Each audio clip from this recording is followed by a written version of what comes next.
Thanks, Rob. Hi, everybody. I just want to tell you a few little things about it. Anyone seen it before? A couple of people have. Yeah. Great. Have anyone seen NightBreed? Quite a lot of you. So I got a little bit of a gag. You're not going to watch NightBreed. Right? This has very little to do with the NightBreed that exists that you can barely get on DVD or any other format. The film that you're about to watch should not really exist at all. So there was no way that back in 1990 this film was ever going to get seen. You know, Clive Barker had a disagreement with the film studio. They basically suppressed the film. They made him reshoot the ending.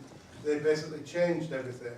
And for a lot of years, Clive has talked about how there was a much more beautiful film within NightBreed. There was a different story, a different tale, and the tale echoes Cabal. And a gentleman called Mark Miller, who's a producer of this, got in touch with Clive and asked if he could help Clive restore the film.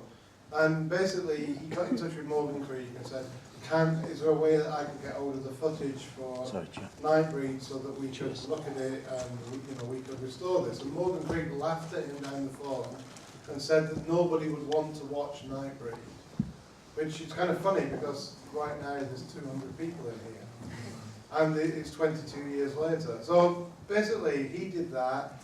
They wouldn't let him have the footage, and one day he was up at Clive's house and he was moving some books. And behind some books in Clive's study were two VHS tapes that said NightBreed on them. And he took them home, tried to play them, and they wouldn't work because they were PAL, and he lived in America and they were NTSC. And what Mark did is he sent them over to the UK. Those tapes were then put onto DVDs, not by me, by somebody else, and sent back to him in America. And he watched the footage, and it was incredibly rough. Do you guys know what a work print is? Yeah, so it was like 7-minute chunks with very little dialogue and very little structure. It was structured, but it was 3 hours long. And a festival in America begged to screen it, and they screened it and started off with a room like this, and there was about 30 people left at the end. It was unwatchable.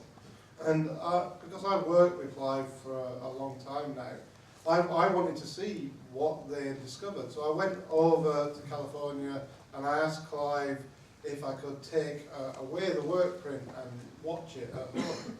And I was doing it surreptitiously because I knew what I was going to do. I knew when I got home I was going to see if there was any chance of constructing a movie out of it, because basically I wanted myself to see what NightBreed would look like in Clive's original form. So I reread the novel, I watched NightBreed the movie, and I reread the first 2 drafts of the script that Clive wrote.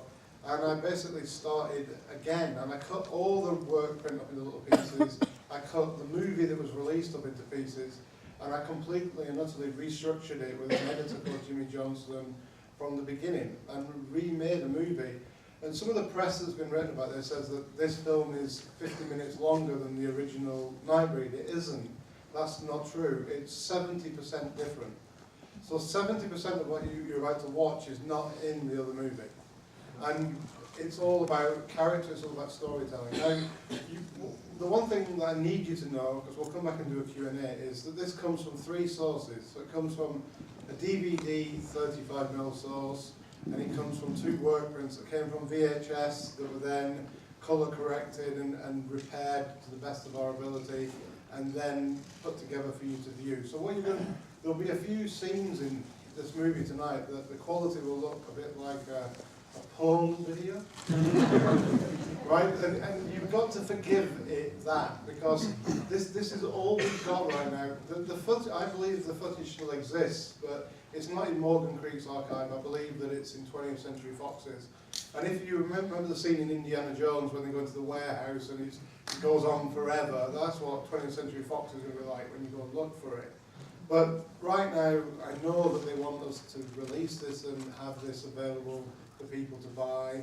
You being here gives us that ability. So enjoy the film. We're all going to come back and we can discuss all the differences. You can tell me, why does that character die in the other movie but live in this one? And we'll talk about it afterwards. So I hope you enjoy the movie, and I'll see you all in about 2 hours, 15 minutes. Okay, enjoy.